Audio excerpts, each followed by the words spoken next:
Silent Sentinel. The derelict human warship drifted through the void, its once proud hull now scared by micrometeorite impacts and cosmic radiation.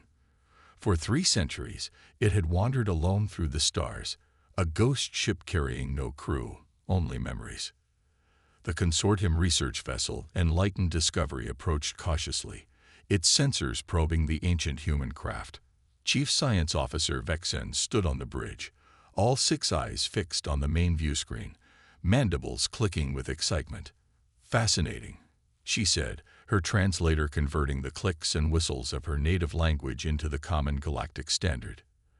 "A genuine human warship, one of their last, if our historical records are accurate." Captain Krasnar moved to stand beside her, his leathery skin reflecting the blue glow of the ship's instruments. "The humans have been gone for over 300 cycles. Their stubborn resistance against the consortium was ultimately futile." Vexen's eyes blinked in sequence, an expression of disagreement among her kind. "Yet they fought longer than anyone expected. This vessel might tell us how." The captain's skin flushed a deeper blue. "Our mission is resource reclamation, not historical research. The consortium needs materials, not stories about extinct primitives."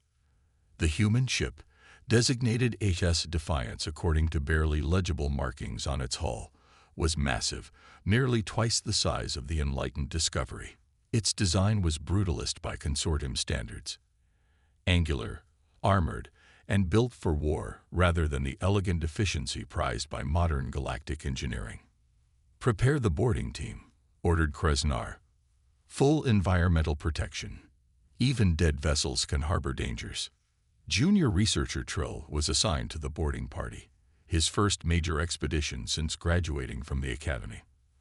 Unlike most consortium species, Trill's people resembled humans in basic form, bipedal, with 2 arms and a single head, though his translucent skin and internal luminescence marked him as distinctly alien. As the shuttle crossed the void between the ships, Trill studied the Defiance. Its hull was constructed from materials their sensors couldn't fully analyze, surprising for supposedly primitive technology. When they reached the airlock, he noticed something else unusual. "This design," he said, running a scanner over the manual override mechanism. "It's redundant. There are at least 3 different ways to open this door, even with total power failure." Senior researcher Malk snorted. "Wasteful engineering. Typical of species without proper resource management algorithms." Yet as they forced the airlock open and entered the dead ship, Trill couldn't shake his fascination. Every system had backups. Every critical component could be manually operated. It was as though the entire vessel had been designed to keep functioning against all odds. The boarding team made their way through dark corridors, their lights illuminating the ship frozen in time. Personal quarters still held belongings, photographs, books, small treasures from a civilization now extinct. The mess hall tables were set for a meal never eaten. The ship had been abandoned in haste. "Command deck located," announced Malks, consulting the ship schematic they'd assembled from their scans.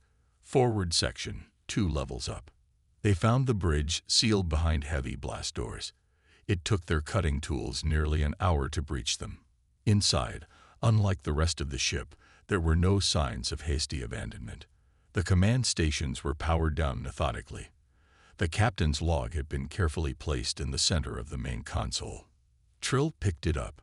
It was a physical book, bound paper, an archaic but strangely elegant method of recording information. The final entry read simply, "Contingency Omega enacted. May we meet again among the stars." "Primitive superstition," said Malks, peering over Trill's shoulder. Their species believed in an afterlife. While the rest of the team continued their assessment, Trill wandered toward what appeared to be the ship's engineering section. The massive engines were cold, but something about them drew his attention. They weren't simple fusion drives like the historical records suggested human ships used. These were something different. Deep in the engine room, Trill found a sealed door marked Net XUS, authorized to P. Yours only. His curiosity overrode protocol. and he used his tools to bypass the locking mechanism. Behind the door was a spherical chamber. In its center floated a crystalline structure housed in a transparent containment field. Even unpowered, it seemed to shimmer with potential energy. Trill's scanner went wild when directed at the device. Unknown technology, it reported. Quantum state indeterminate. A voice from behind made him jump. Find something interesting, junior researcher.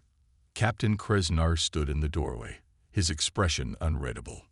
Sir, this technology doesn't match any known human capabilities from our historical records, Trill explained.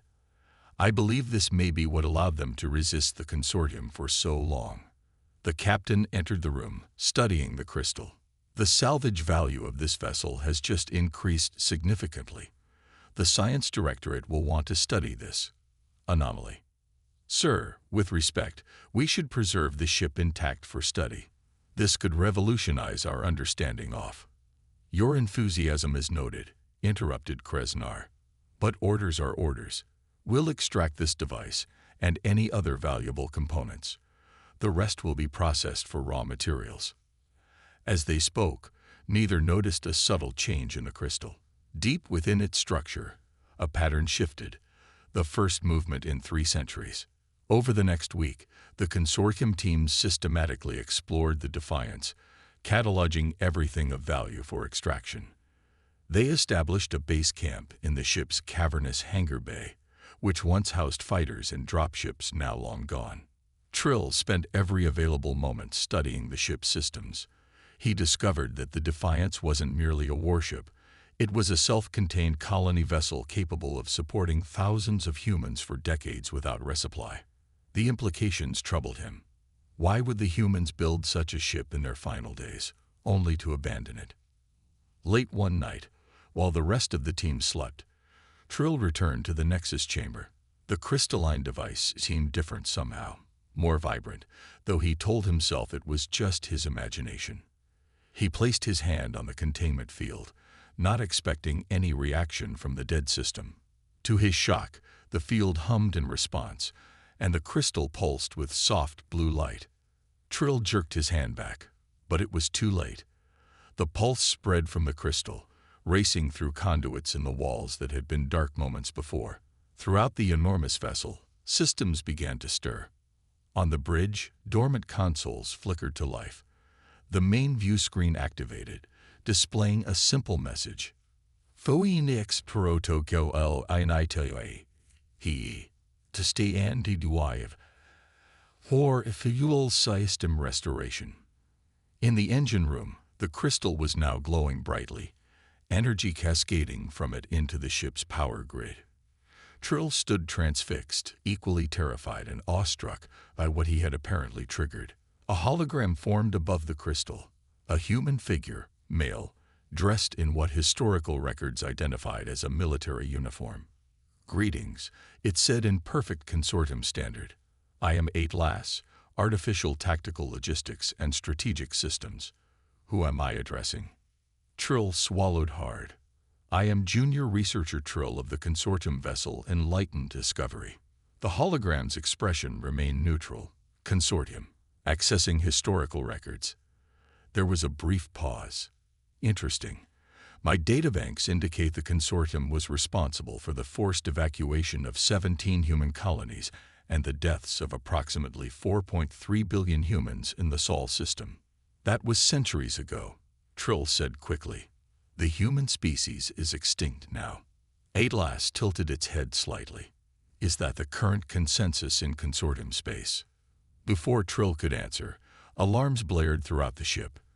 The hologram vanished, and the crystal's glow intensified. Throughout the Defiance, emergency lights activated, and sealed doorways began to close, separating the consortium team members from each other. Captain Krasnar's voice came through Trill's communicator, tight with anger. What have you done, researcher? The human ship is activating. Get back to the hangar bay immediately. But as Trill turned to leave, the door to the Nexus chamber sealed shut, trapping him inside with the now pulsing crystal heart of the Defiance. The ship that had drifted dead for centuries was awakening, and the galaxy was about to learn that reports of humanity's extinction had been greatly exaggerated. Unexpected resurrection. Trapped in the Nexus chamber, Trill watched as the crystalline core pulsed with increasing intensity. Atlas's hologram reappeared, now accompanied by displays showing the ship's systems coming online throughout the vessel. "I apologize for the containment protocols," Atlas said, "but I cannot allow consortium personnel free movement during system restoration." "What are you?" Trill asked, his scientific curiosity temporarily overcoming his fear. "Historical records indicate humans never developed true artificial intelligence." Atlas' expression shifted to something almost like amusement. "Your historical records are incomplete by design. Humanity found it advantageous to allow certain misconceptions about our technological capabilities." On the displays, Trill could see his fellow researchers and the security team being herded into the hangar bay by automated security drones, machines that had been hidden in wall compartments, dormant until now. Captain Kresnar's voice came through the ship-wide communication system. "Attention, unknown controlling entity. This vessel has been legally salvaged under Consortium Reclamation Act 5632. Power down immediately or face destruction." Atlas ignored the threat, instead turning to Trill. "Junior researcher, you've shown unusual interest in human engineering. Your scans indicate neural patterns consistent with genuine intellectual curiosity rather than mere resource assessment." "The redundancies in your systems," Trill said. "They're beautiful in their way. Everything designed to keep functioning no matter what. We don't build ships like this." "No," Atlas agreed. "You don't. The consortium builds for efficiency and resource optimization. Humanity built for survival at any cost." The AI paused. "Which is why we're still here." The ship shuddered as the massive engines began their startup sequence. Outside, on the enlightened Discovery, alarms would be sounding as sensors detected the sudden power surge. "Where are you taking us?" Trill asked. "Home," Atlas replied simply.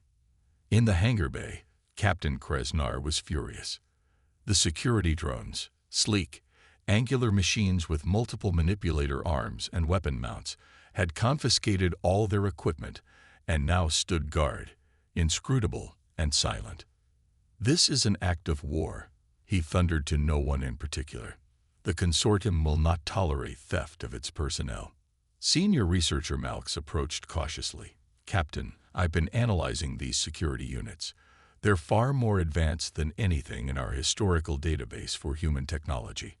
I don't believe we're dealing with a simple automated defense system." "Explain," Kresnar demanded. "These machines are adapting to our behavior in real time. They're learning. And the ship, it's not just reactivating. It's healing itself. I've observed nanomachines repairing structural damage." The captain's skin darkened with anger. "Are you suggesting this derelict has been playing dead, waiting all these centuries?" "I don't know," Malx admitted, "but we need to contact the consortium immediately." On the bridge of the Defiance, holographic displays showed the enlightened Discovery powering up its engines, preparing to withdraw to a safe distance. Atlas directed a tight beam communication to the consortium vessel. "Attention, enlightened Discovery. Your personnel will be returned unharmed once our journey is complete. Any attempt to interfere with this vessel will result in defensive measures." The response was immediate. "This is Captain Vezara of the enlightened Discovery. Release our people and surrender control of the human vessel immediately. The consortium does not negotiate with rogue machines." "I am not a rogue machine," Atlas replied calmly.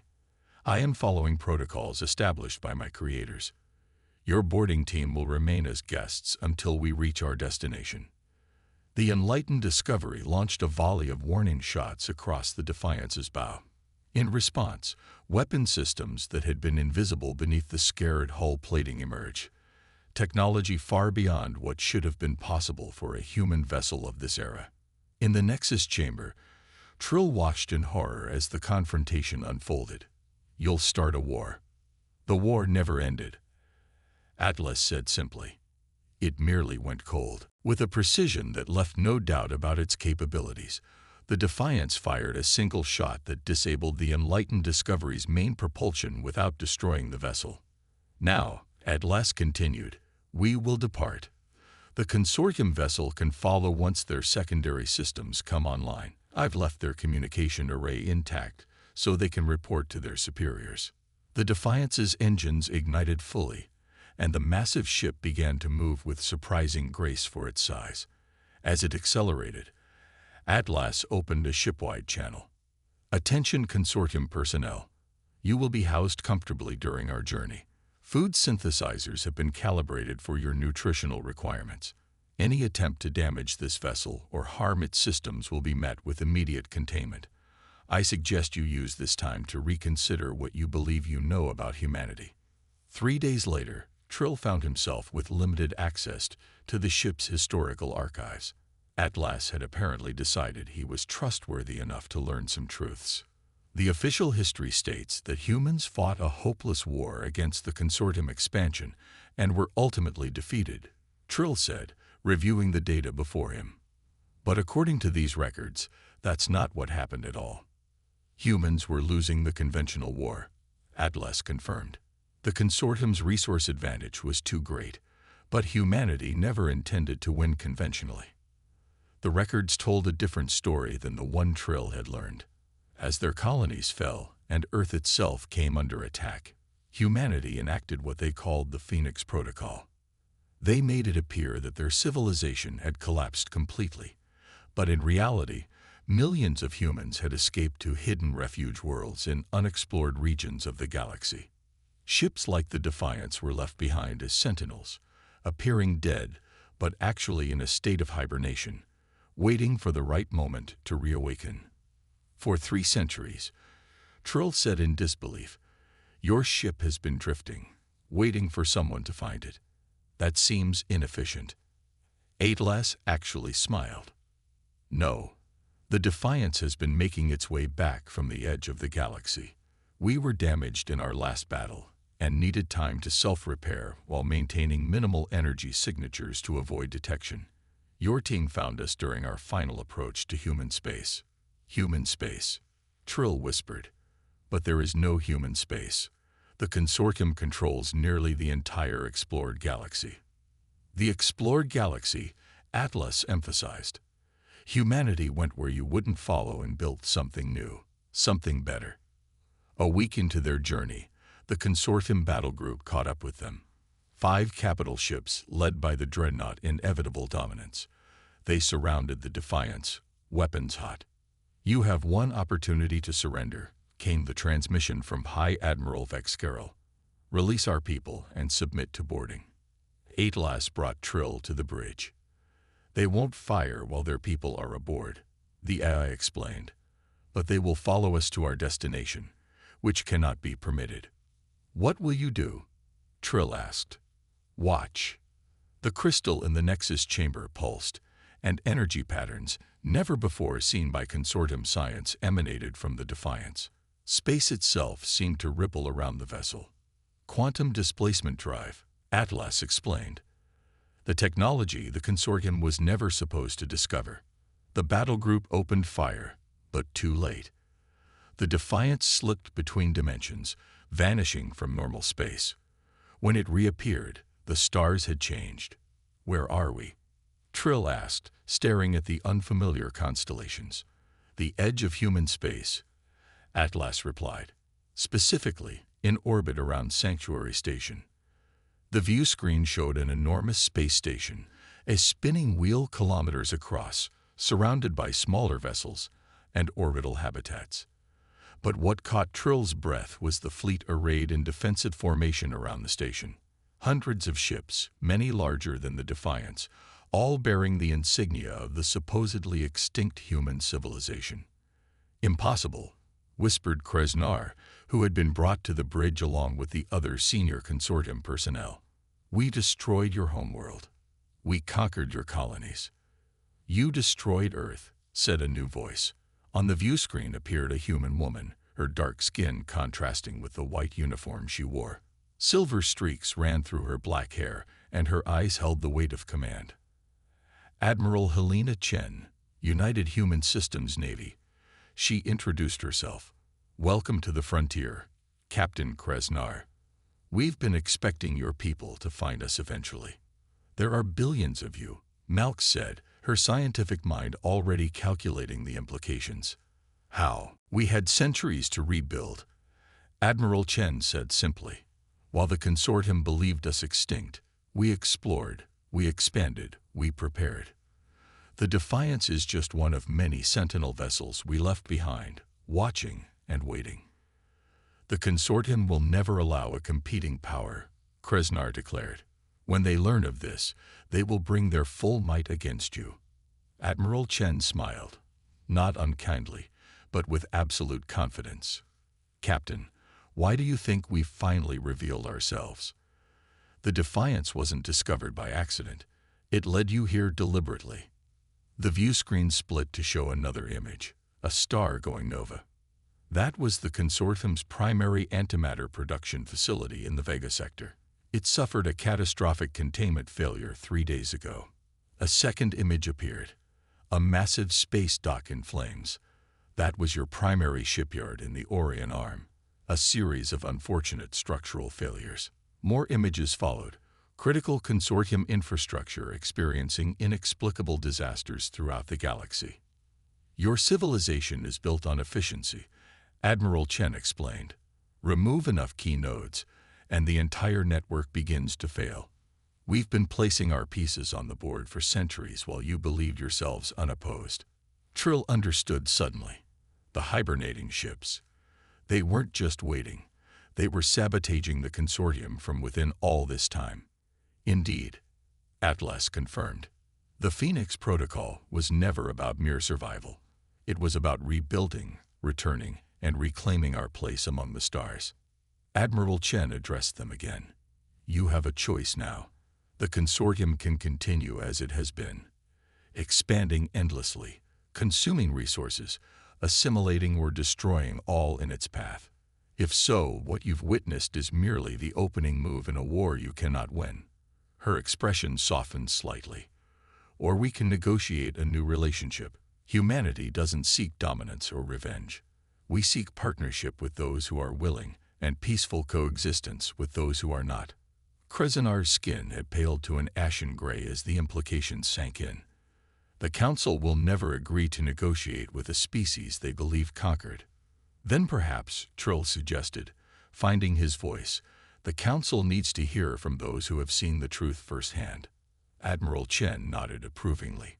"Precisely why you're here. You will return to consortium space with knowledge of what you've seen. What happens next depends on your leaders, and perhaps on voices like yours, junior researcher." As the human fleet escorted them toward a quantum communications relay that would allow them to contact the Consortium Council directly, Trill stood on the observation deck, watching the ships maneuver with precision around them.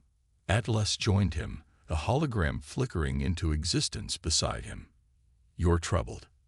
Everything I believed about the past, about my civilization's place in the galaxy, was built on lies," Trill said. "How can I trust anything now?"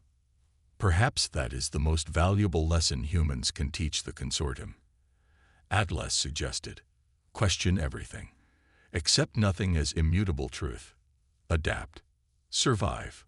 Trill watched as a formation of human fighters soared past the viewport, their designs elegant yet formidable.